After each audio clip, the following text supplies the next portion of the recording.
শুনছেন কেউ কোনদিন শুনছেন নাকি বাইবেল পুরানো হয়েছে? না, কোনদিন শুনেন নাই, কিন্তু অহরহ শুনেছি কোরআনটাকে পুড়িয়ে দেওয়া হয়েছে। আমার ভাইরা, আমার বন্ধুগণ, তারা আসলে চায় কোরআনে আঘাত করে রাসূলকে নিয়ে কটূক্তি করে মুমিনদের, মুসলমানদের কলিজায় তারা আঘাত করতে চায়, অথবা তারা চায় কোরআনটাকে পুড়িয়ে কোরআনটাকে নিঃশেষ করে ফেলবে, ধ্বংস করে ফেলবে। আমার ভাইরা, আমার বন্ধুগণ, তা কোনোদিন পারবে না, কারণ মুসলমানদের ইমানের পাওয়ার হলো, ইমানের ব্যাটারিটা হলো কোরআন আল কারীম। যেরকম সুবহানাল্লাহ। আমার ভাইরা, আমার বন্ধুগণ, বিশ্বব্যাপী যত কোরআনের হাফেজ রয়ে গেছে, আল্লাহর কসম করে বলতেছি, কোরআনটাকে কখনো তারা ধ্বংস করতে পারবে না, কারণ আল্লাহ পাক বলছেন, ইন্না নাহানু নাযালনা যিকরা ওয়া ইন্না লাহু লাহাফিজুন। সবাই বলি আল্লাহু আকবার।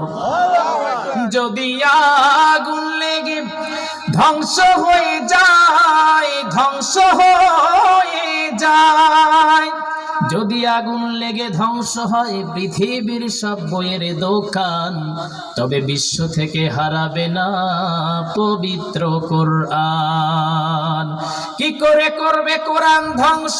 আগুনের তেজ আছে বিশ্ব ভরা, লক্ষ লক্ষ কোরআনের হাফেজ, তারা ছাপিয়ে আসমানি গ্রন্থ বাঁচাবে কোরআনের মান, বিশ্ব থেকে হারাবে না পবিত্র কোরআন। ঠিক কিনা?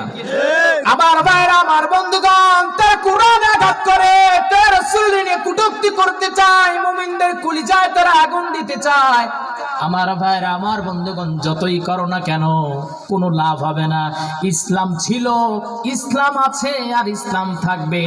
ইসলামকে কখনো ধ্বংস, নির্মূল করা যাবে না। ঠিক কিনা? আমার ভাইরা, আমার বন্ধুগণ, নবীজির হাদিস অনুযায়ী খুব দ্রুত ইমাম মাহদী আলাইহিস সালাতু ওয়াস সালাম চলে আসবে এবং তিনি জিহাদের জন্য ডাক দিবেন।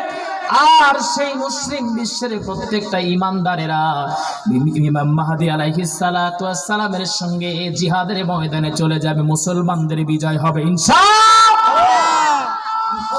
আমার ভাইরা, আমার বন্ধুগণ, আমি যে কথা বলতেছিলাম, যদি আমরা গুনাহ করি বা গুনাহ করে যদি ফেলি, আজকে সৌদি আরব বলেন, জর্ডান বলেন, সবচেয়ে বেশি কষ্ট লেগেছে জর্ডান সম্পর্কে। আমার ধারণাটা খুবই ভালো ছিল, কিন্তু গতকালকের আমি ইউটিউবের ভিডিওর ভিতরে দেখলাম ইরানের যে তারা যে আক্রমণ করবে এই ইহুদি রাষ্ট্রে, এই খবরটা আগেই তারা পৌঁছায় দিয়েছে জর্ডানের প্রেসিডেন্ট। আমার ভাইরা, আমার বন্ধুগণ, এখানে আপনি একটা জিনিস বুঝেন, আসলে স্বার্থটা কোথায়? স্বার্থটা হলো ক্ষমতার চেয়ার আমি ছাড়বো না। জর্ডানের নাগরিক জনগণেরা তারা কিন্তু ইসরায়েলের সাপোর্ট দেয় নাই, তারা কিন্তু মুসলমানদের সঙ্গে আছে, কিন্তু তাদের প্রেসিডেন্ট ইসরায়েলের সঙ্গে, যুক্তরাষ্ট্রের সঙ্গে। তার কারণটা হলো, তারা যদি এদের বিপক্ষে চলে যায়, তারা মনে করে আমাদের ক্ষমতার চেয়ারটা শেষ হয়ে যাবে। কিন্তু আল্লাহ পাক বলেন, ওয়া তুইজ্জু মান তাশা ওয়া তুযিল্লু মান তাশা। আল্লাহ পাক বলেন, ক্ষমতা দেওয়ার মালিক কে? আল্লাহ। বেইজ্জতি করার মালিক কে? আমার ভাইরা, তার বাস্তব উদাহরণটা হলো রিসেপ তাইয়িপ এরদোয়ান। তিনি যখন তিনি ভোটাভুটি হলো, তিনি যখন নির্বাচন করলেন, এই রিসেপ তাইয়িপ এরদোয়ান তার বিপক্ষে পর্চা মেরা ছিল।